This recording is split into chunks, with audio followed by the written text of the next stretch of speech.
Let me move this up a little. I'm going to jump on LinkedIn just to see who comes in. Put my phone on mute. Oh, there we are.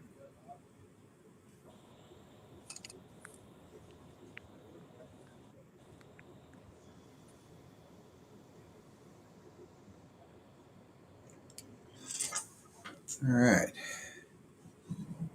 Well, we got people starting to come in. Good.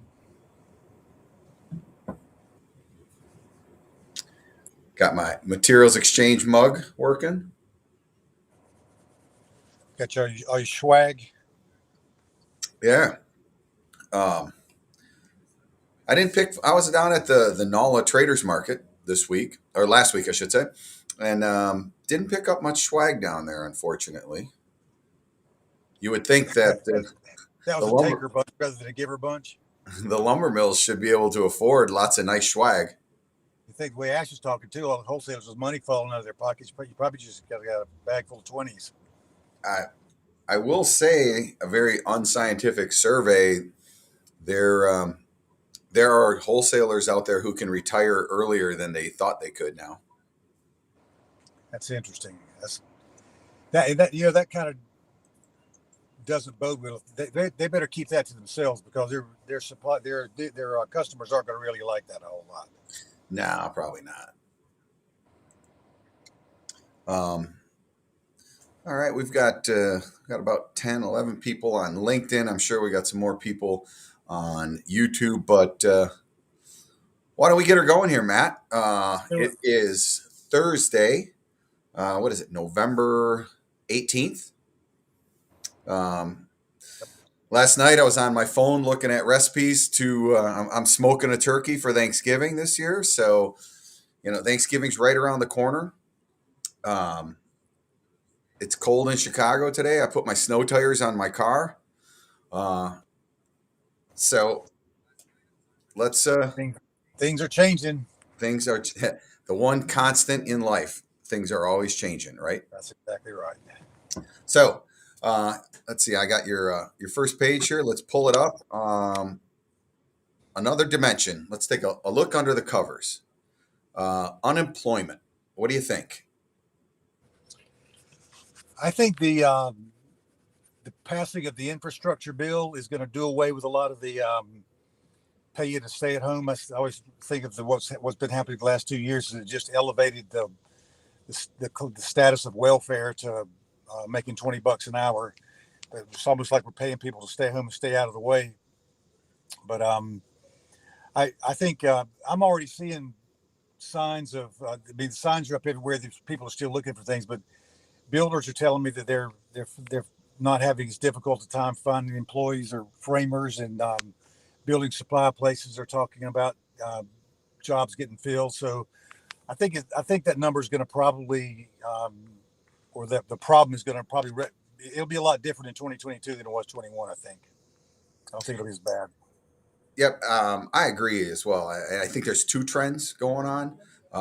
The obvious one is what you just talked about. When we stop paying people to stay home, they're going to go out and start to work. But I really think that this push with looking for people is pushing organizations to become more technologically advanced. And what, a process that used to take 5 people, maybe they figured out how they can do it with 4. Or even, if one person was doing this, they now have nobody doing it. Yeah. They're using technology for that. Or and the other side of that too, Mike, is if you don't have the people, you just reduce. You're going to have less productivity. I mean, you can't make 500 rolls of toilet paper that took one person to do when you don't have that person. And all these places that are still looking for. This was an interesting statistic. That wasn't a statistic; it's the fact my daughter-in-law was telling about. That McDonald's is paying $20 an hour. Okay. Chick-fil-A is paying $15 an hour. The child care where my grandson goes to school is paying $12 an hour and can't figure out why they can't get anybody. Yeah. And it's the same with people in the lumber industry. I mean, you can't expect people to come out and sling lumber for $12 an hour when they can go sling a hamburger for 15 or 20. Yeah, the market forces will they have a leveling effect. Everyone will end up more than likely paying that same wage for that entry level type person. All right, well let's roll over to actually, you know what? I'm going to jump over it. So this was your report from Sunday. Something really caught my eye in your report, the midweek report here, and you're starting to kind of talking about empty shelves, but this is what really caught my eye right here. It's over the past 21 years, lumber prices have ended February higher than they were on November 1st, 90% of the time. Yep. Okay, that is nothing more than history. Yep. It just, take it for face value. It just says in the past 21 years, 9 times out of 10, or, probably was that 19 times out of 21 or so. We've, Yeah, and in the times that it didn't do it, I think there were 2 times that it didn't do it. I think one was 2008 and one was 2014. And I don't know what's significant about 14, but obviously we know that 2008 was a wacky recessionary time. But it's kind of when you look at those things, they say, well, it's history, it's statistics, but there's a reason why that statistic does what it does as much as it does, and it has to do with it's the function of how we prepare for the spring. There's a demand cycle the preparation cycle precedes the demand cycle by about 2 months.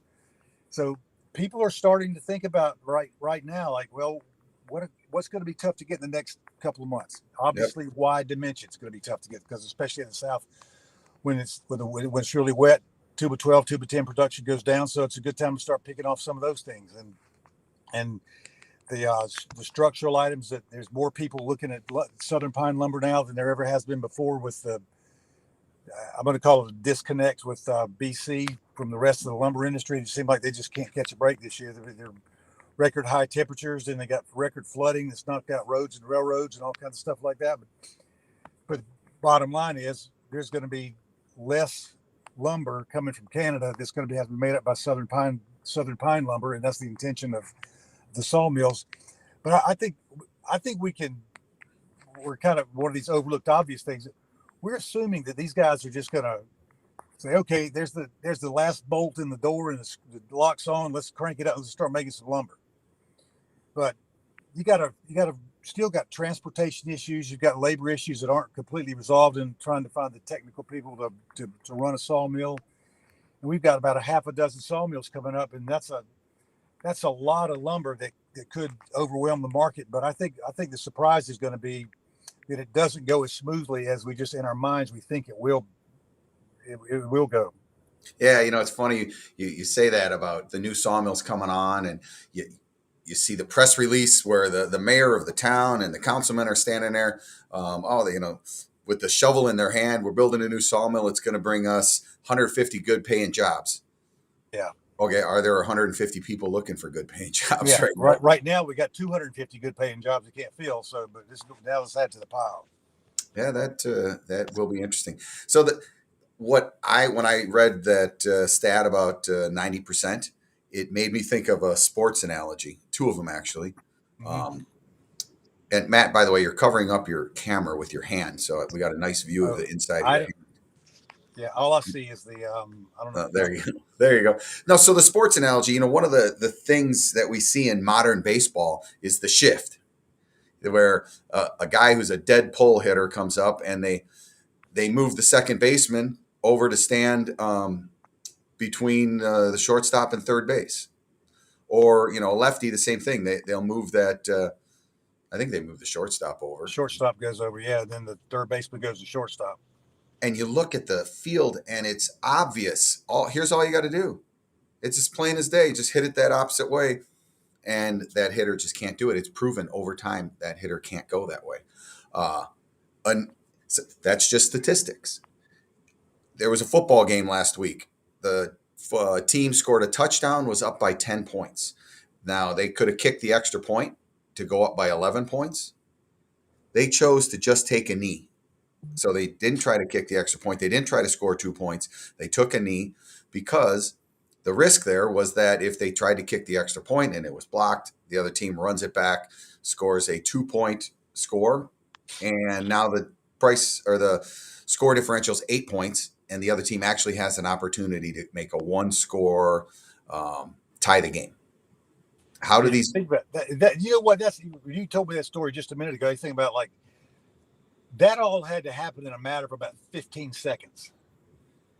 Oh yeah. In the coach's mind. I mean, they got smart those guys are to be able to, like we've had the circumstance before, but here are the numbers today. Here's the situation right this minute. What do I need to do? And we talk about not panicking lately and practicing restraint, and that was a perfectly good example of just not running on out and trying to kick an extra point and taking the sure thing and ended up losing a Well, touchdown. and the reality is, I'm sure the coach knew that, but he had so much other stuff going on.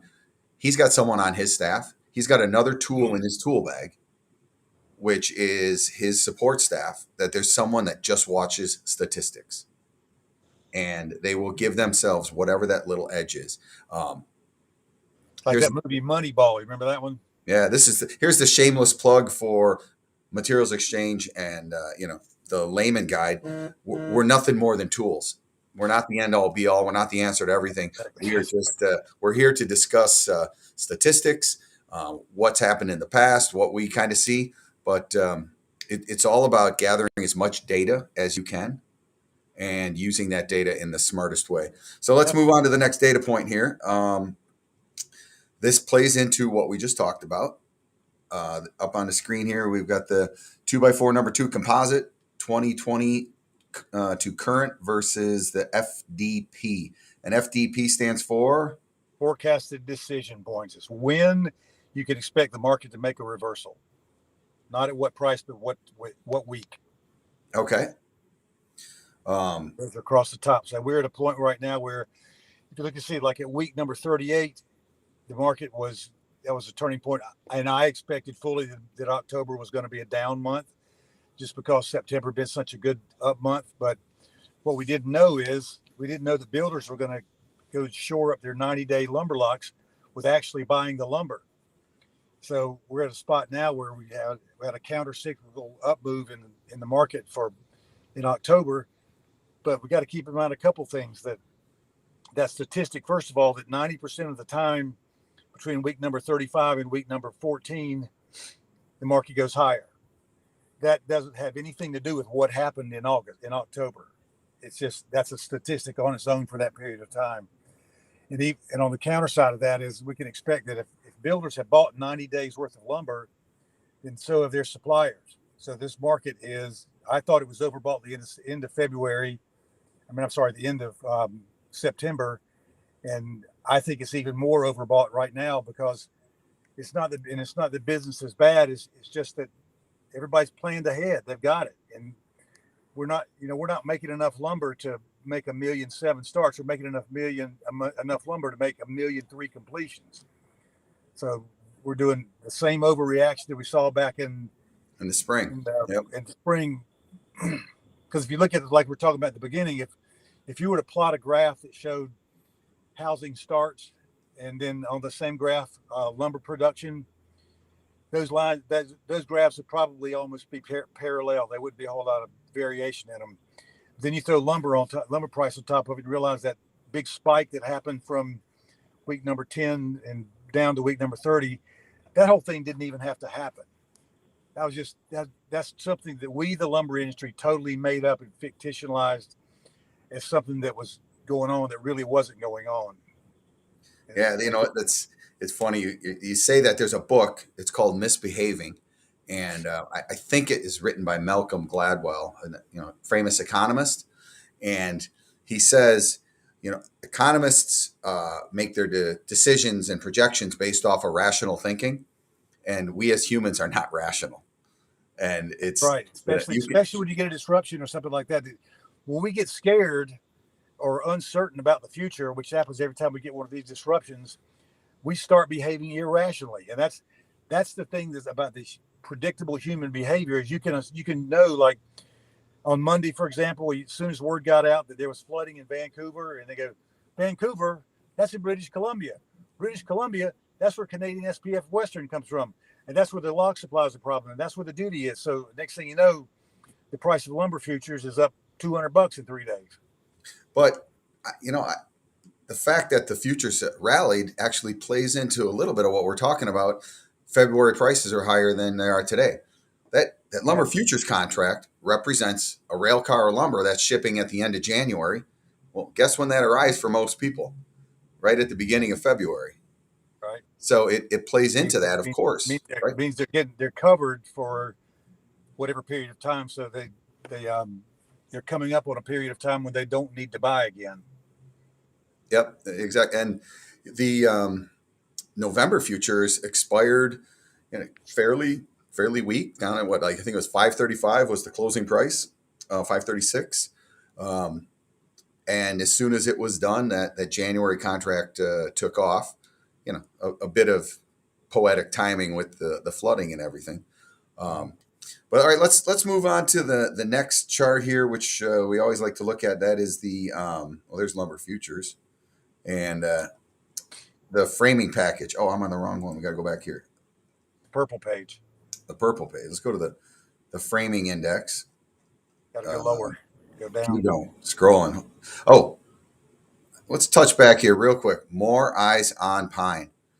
You know what? Yeah. The reality is, pine is the prettiest girl at the dance right now. So, and we see it on. Yeah, or this analogy, she's not the prettiest girl at the dance, but there's a bunch of them. Yeah, that's true. That is true. And you know what? We're seeing that on our platform. We see pine moving. I know of builders that are going spruce studs and pine plates.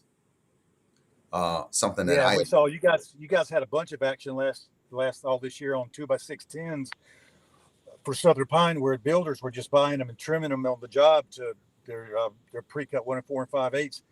Yeah. And just have that, just to get the product, because 2x610s were cheap and available, and spruce studs were not. Yeah. All right, we're moving. We're almost there. It's way at the bottom here. And the framing package index. Yeah. All right. What are you seeing here? Well, if you just look at that graph, you can see that that you can see why builders are willing to commit for lumber packages for 90 days. Just look back to where we were a year ago and where we are right now. We're well within the trading range, below the trading range of where we've been for the last 12 months. So it's the prices of $600 may seem like it's a lot for those of us who have been around for 40 years, looking at lumber prices being $250. But just looking at this for historically where we've been in the last 12 months, prices are good for builders. They're willing to lock it in. It's within their budgets. It pencils out well, so there's no reason to not make the coverage. And the larger contractor yards or yard places that have distribution and have warehouse space, reload space, they're filling it up with those pre-bought wood, that pre-bought lumber for like up as much as 3 months out for the builders. Yeah, the buy and hold strategy is definitely well in play as far for a risk management tool. And look, it's not gonna. I was thinking of what we don't know is how's that going to affect the spring. Does that mean that wood is going to be pre-bought, this stealing from the future, or is it locking in business, or the guys would have bought it anyway? If you had to give a builder a 90-day lumber lock, would you have bought that much wood anyway? And I just think it's probably taking a little bit of the zip out of the market when we get into the first of the year, because it's going to be shipping time. But in order for this to keep going, the builders have got to keep buying that third and fourth month out worth of commitment. And at this point, we're kind of topping off the bucket, like we're talking about back in August, September, when they were filling the bucket up. And all we're going to do is top it off. But now the bucket's so completely full, we got to start emptying the bucket a little bit to make room for for some more wood that's going to come 3 months from now. Well, it's one of the things we saw in the spring. And, when you look at a supply chain, any supply chain, if all of the product is at one point in that supply chain, it bodes itself well for volatility. Now, what I think is going to potentially happen here is when you have multiple points in the supply chain, like the reloads, that also have a large inventory. So I say you have inventory at mills, you have inventory in reloads, you have inventory in the retailers. If everyone's carrying more of an inventory, it's more of a cushion, and maybe it takes some of that volatility out of the market. Yeah, I agree. That's why I don't think we may get to 4-digit two before numbers, but I don't think we got it. I don't think we're going to come anywhere near $1,500 again. It's just And it seems like people have kind of learned their lesson a little bit about going too crazy. yep. But hey, never say never, of course. Yeah, Um, we never thought last year would happen either. But all right, do we have anything you want to talk about on OSB? That's been rather more subdued than the lumber yeah, market. and it's if you look at that chart for OSB, that's just what it does. I mean, it just goes flat, and what's going on with I think the big thing that's going on with OSB right now that people aren't talking about is Lowe's, Home Depot, the big chain centers, contractor yards. The top half a dozen people that get contracts are trying to figure out what are they going to do, and the mills are just probably sitting there saying, well, let us know what you want, because we can sell 85% of our production and be at the market all the time. There's nothing wrong with that, so that works well for the mill. So I think we're probably maybe just a couple of weeks away from finding out how those contracts are going to be let and what's left over, because it's conceivable that there's just not going to be a lot of OSB left over for those who want to try to not hoard it but accumulate a little bit of it. So, do you have an opinion on OSB alternatives, such as good old fashioned plywood, maybe European imported OSB, or even imported plywood? Well, it seems like that every time we start to bring imported OSB or plywood in, there's somebody that starts to make some noise about the grade stamp or the quality of it, and it's just put a little questionable, like the Brazilian plywood. But it's kind of like when OSB first started, nobody thought, I'm not just using that. That's just particle board.